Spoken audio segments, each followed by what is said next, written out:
Hey YouTube, thanks for checking out RV Daydream, and it's camping day. It's also windy day and soon to be rainy day. I've been riding on a daydream. I'm trying out a new buffer for the wind on the camera. I don't know how much it's going to cut it down, but it should be better than what it was, hopefully. Like right now, I'd be getting a little bit of wind noise. The truck's hooked up. I've got to go ahead and tighten up the bars. So what we're doing is loading this thing up today, and when I say us, I mean me. Heidi's at work. She took our son's car because her car is going to be out of commission for a little while, and it looks like the rain came down pretty good last night, just for a short period of time, and then it's going to be coming down throughout the day today, and we actually have some strong storms, potentially strong storms, that'll be coming through. But right now the day looks really nice. So I've got a bunch of stuff I need to load into here because I have not loaded in anything that has to do with what we took out last winter and what we received over the winter time and have bought for the camper to go in here, such as that little laundry, I don't know what you want to call it, manual washing machine that we wanted to do a review on. I don't know if we're going to be able to do that this weekend, but I wanted to bring it out here just in case. And of course all my gear, all the camera gear, and again, just odds and ends of things. So I'm going to get at it, and then we'll pick this up most likely whenever we're getting ready to head out. All right, so far so good. I didn't get away from having to mow the yard again though. So we're averaging mowing every 2 days. And it moved some grass. It definitely needed mowed. So we're almost ready, or I'm almost ready. I sent some messages to Heidi to let her know what she needed to remember to bring, and I know I'm forgetting something. It just seems like I'm forgetting something. I don't know what exactly, but it sure seems that way. I just piled stuff on the bed. Not very organized.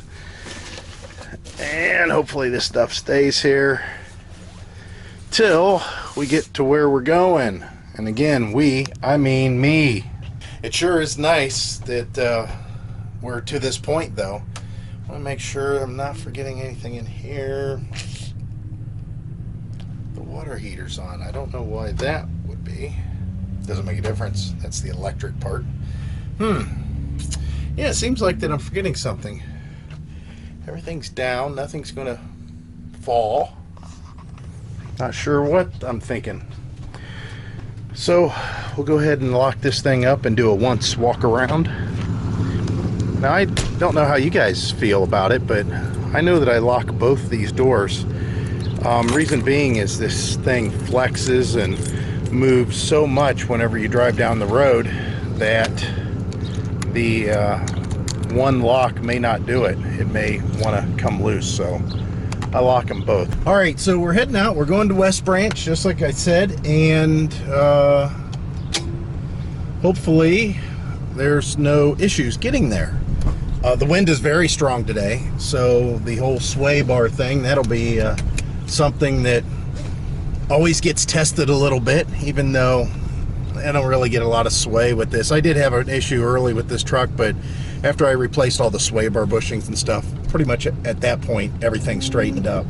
Yeah, it's just time to go. It seems odd, like always, that I'm actually towing with this thing. I'm going to go ahead and adjust this mirror a little bit because it's quite a distance in yet. Let's see what that looks like. Yeah, I like that a little better. So, we're close. We're close. All right. Let's get our scallywags going. Yeah, brakes are working good. I need to adjust them, like I mentioned before.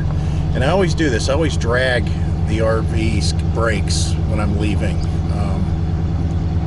Just for the reason that I want to get any rust and stuff off from it setting all this time.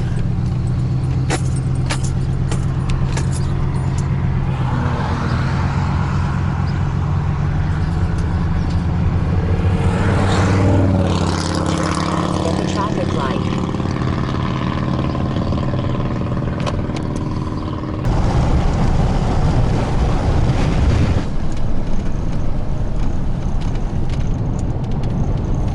Well, it's pretty windy. I have to give it that. And the RV moves around a little bit, but it's so small. I mean, it's such a small RV, and the truck is darn near as long as the RV is. I definitely have to get rid of these keys that are on my keychain, though.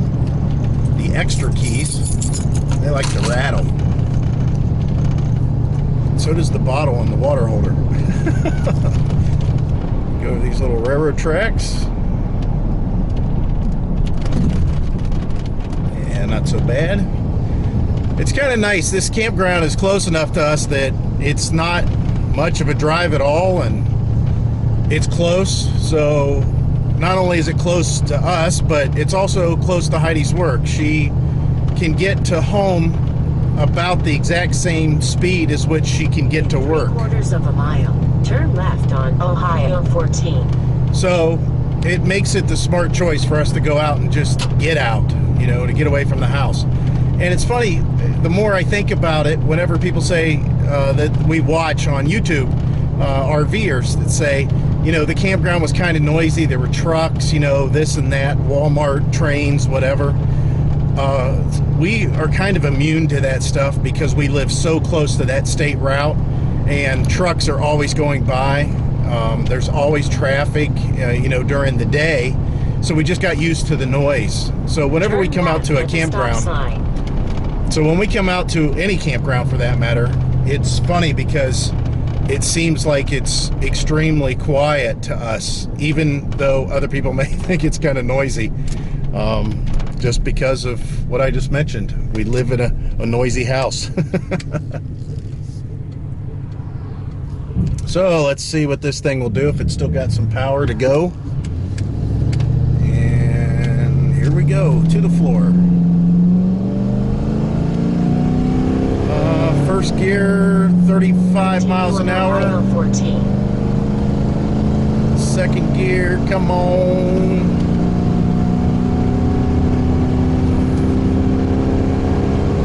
Second gear, 62 miles an hour, or 59 miles an hour, I should say. So, second gear, 59 miles an hour. Well, it's got 4 10 gears in the back. I don't really know if that's good or bad. As far as cruising though, like I showed in our other video when we went down to Kentucky, this thing likes to cruise right around 2,000 RPMs. One way or the other. I'm a little bit above, a little bit under. Like right now, since speed limit's 55, I can run 55, 56, and I'm at about 1,800 RPM. Not very much at all. And then as far as 63 miles an hour or so, I'm a little bit above 2,000 RPMs. 63, 64, I'm at about 2,200 RPMs.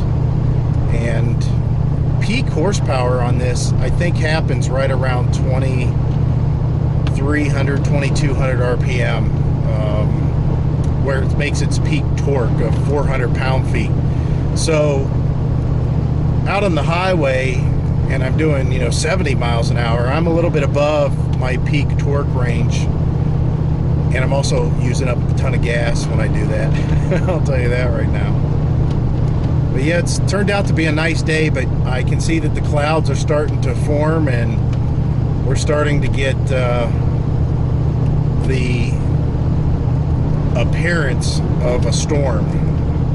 Plus, I'm heading north and a little bit west, but mainly north, into where the storm will actually form faster.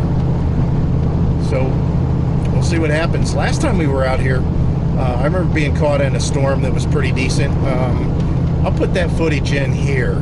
This was a few seasons back that we camped. But yeah, check out this footage.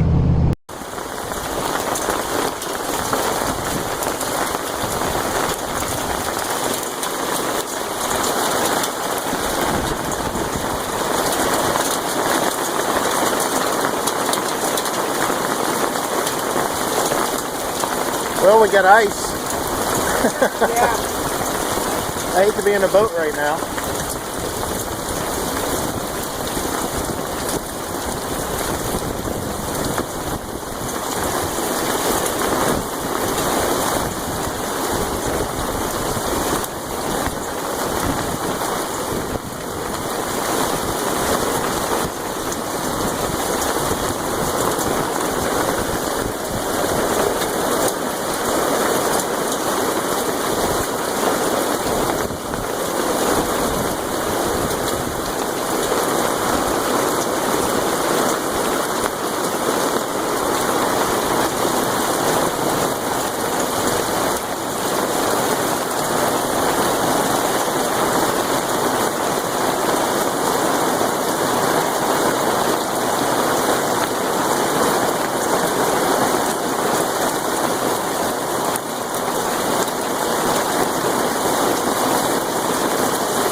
Well, I think our fire is going out. I don't think it's going to make it. We got some hot coals down there, but I just don't think it's going to make it. Uh-oh. That's real bad. Put what away? Well, it just needs lowered. If you want to lift that arm. Yeah, so that was kind of crazy, huh? All that hail and wind, and then it all went away. It wasn't bad after that. Yeah, this truck creeped right up. I'm doing 60, and I'm still under 2,000 RPM. It's a pretty good truck for this small camper. If we got into a little bit heavier camper, I'm sure it would do a good job still. It's just, this one is just crazy small. And the truck don't even really work itself. All right, we're coming up on it. Turn right on Rock Spring Road. This is our little exit here. The intersection we're supposed to turn at. Yeah, you can see the wind in those trees up ahead. Yeah, it's blowing. Moved me around a little bit, but nothing crazy. 1/4 mile. It's a pretty good hill. Left on Copeland Road. Even though it just comes up to a train overpass, it's kind of steep.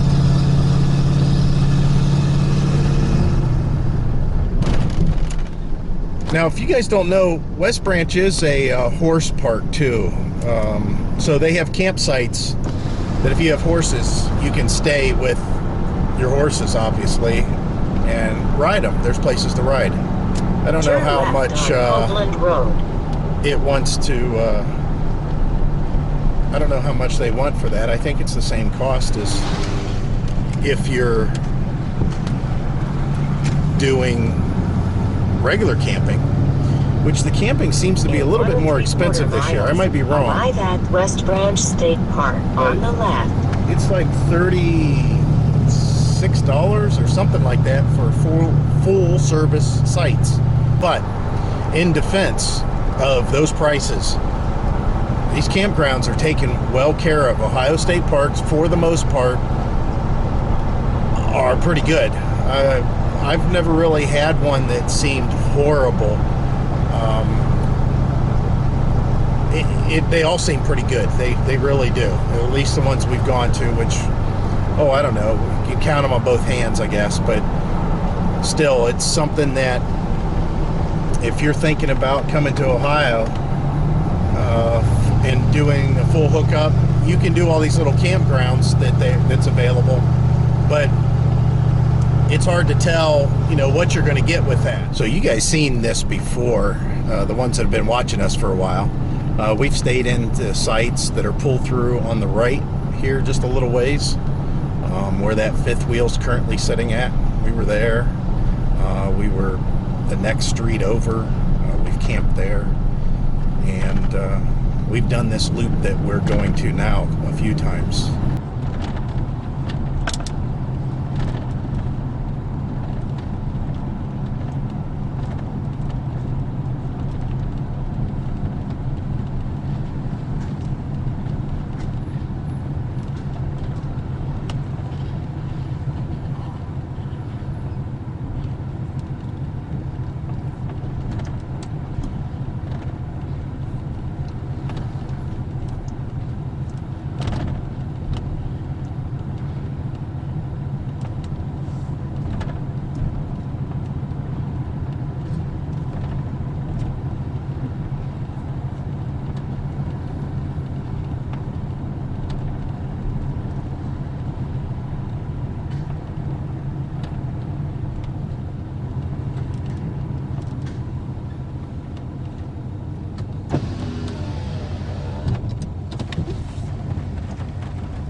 Okay, we're parked, but it's rain. Let's get out here and get myself straightened out.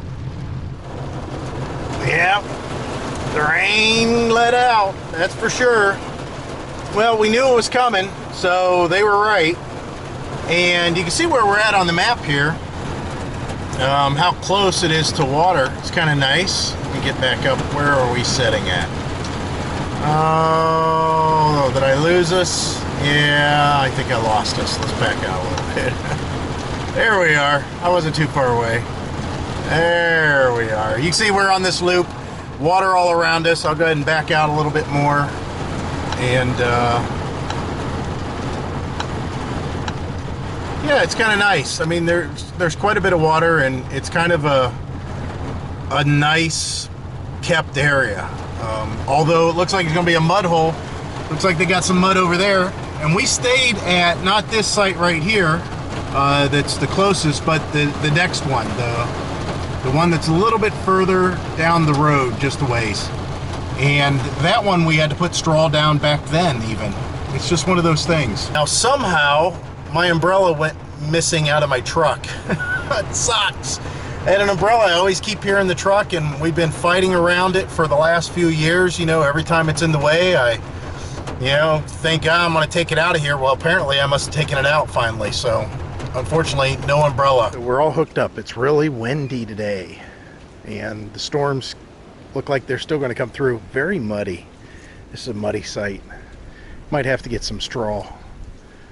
But overall, looks like that this is pretty decent. It's secluded. You can see there's nobody on this side of the road. And those 3 spots are empty right now. And then there's a road next to us, but it's an access road. It's not a driveway or anything like that. But this is all muddy down here. The water pressure is but the electricity is woo. The electrical is way up on here. There's no drop at all. The downpour just kind of stopped, and I was still sitting in the truck. I was trying to get some stuff posted to our Facebook page, and a truck pulled up, an SUV, and parked over in the spot that's directly in front of my truck. And a couple got out with their dog, and a nice lady came over, and I rolled down my window and I said, "Hi, how are you?" And she says, "Fine." She says, "I watch you on TV all the time." Here it was some of our viewers on YouTube, and they were down from the Akron area, just happened to be making rounds, and she recognized the truck and the trailer. So that was my first encounter directly with someone that watches us on YouTube. Heidi's got a couple people that come into her work that watches our channel. But yeah, so let's go ahead and give them a shout out. So they will get to see their name on TV. It was Gail and Chris Bolyard, and they're from the Springfield, Akron area. And they had their beautiful big dog with them that was out exercising. And they're very pleasant to speak with. I was very, very happy to meet you two and get to chat up. It's funny because we actually, 6 degrees of separation, actually knew some people mutually that we've had in our lives in our past, so that was kind of interesting. But yeah, I'm sorry that you didn't get to meet Heidi, but maybe next time we'll run into you at some point again, possibly. My daughter and her boyfriend are at the house right now, back at home, and my son, of course, he's at the house. He goes to work tonight. And then my daughter and her boyfriend will be at the house tonight. So it's kind of nice. We have built-in security there. Plus, of course, I have that app set up to let me see any movement at all. That's how I know my daughter and her boyfriend's at the house. It showed me that there was some movement, and it was them coming in the front door.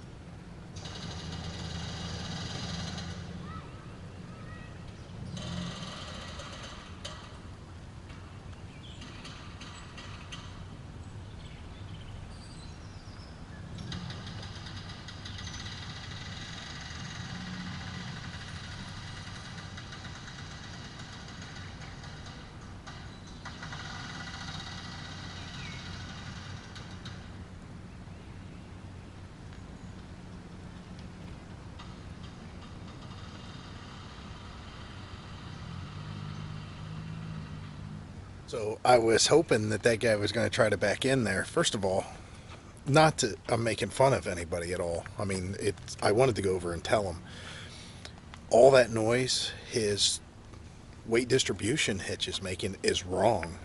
It's not a rub friction style. That is just chains, just like mine. And those bars, there's only about 4 lengths showing. They are actually bent up and really got a lot of tension on them. He's coming back. I think he's going to try it again. I got to set this up. The camper is extremely long. Nope, he's gone. The camper has got to be 33 feet, 35 feet, maybe even longer. It's a park model more than it is a travel trailer. And not only that, but the hitch is a little bit too low, so the front of the trailer is down instead of level, and that's got to be over his GCVW for that truck, or it's real close. It's really close. It's got to be. I mean, that truck is kind of like mine, and that park model, those things are heavy.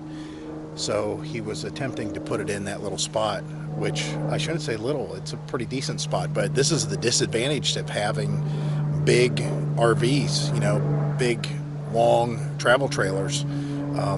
You know, you just can't get into some locations, and that's what his situation was. Oh, we got airplane flying over. I'm editing videos so we can get that up. The internet's not that great here. Trying out this new wave oven thing. I'm not much for cooking, and I'm just in here manning the mushrooms because Heidi's here. She's cooking steaks on the grill. Look at that. She looks like she's burning steaks on the grill. We need a bigger grill. Let's fuck this shit. We're bringing our grill. No. And why don't you close the vent on the bottom? I was trying, but it's too hard. No, it's not. Heidi's all flustered.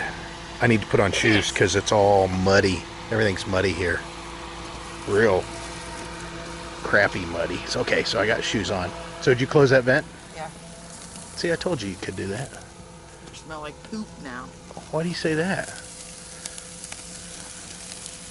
I think they look good. Will the smoke or the fire go down if I shut the lid? If you shut the lid and close the vent.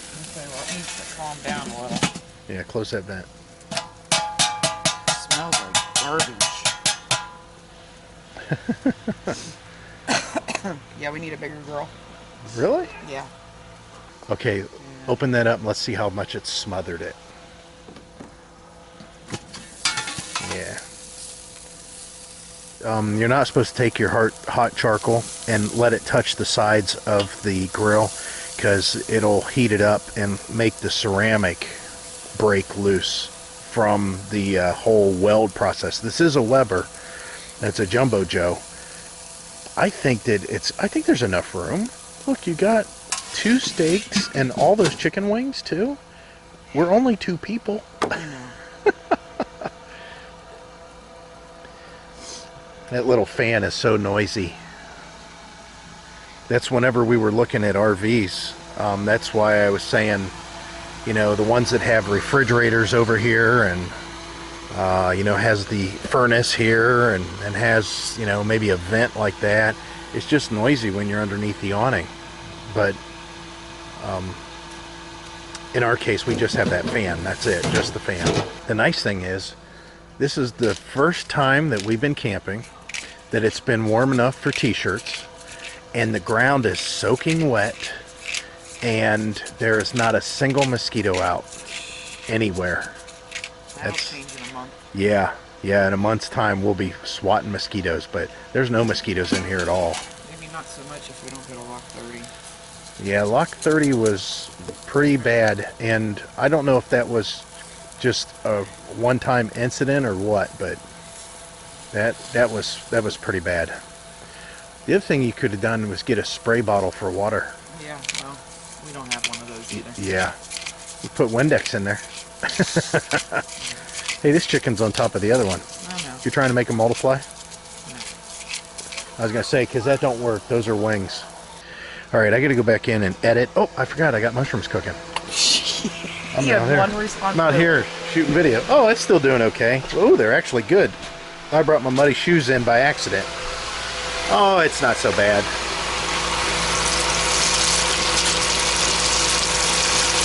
This little New Wave thing kind of works. Not bad at all. Other people's got them, so I'm sure that it was a good investment. It was on sale, and it came with a pan. I'll put the link down below if I can find it. I like this so far. Again, I'm not into cooking. Heidi's also got some shrimp here that she's thawing out so we could have sauteed shrimp. Nice. I love it. Okay, let me get back to editing, get finished done cooking this, and we'll get Heidi back on the camera hopefully too. Alright guys, so Heidi fed me the super duper steak. I'm stuffed. I'm stuffed too. We had those mushrooms, they were really good. We're gonna have The to steak stay was up perfect. for a long time.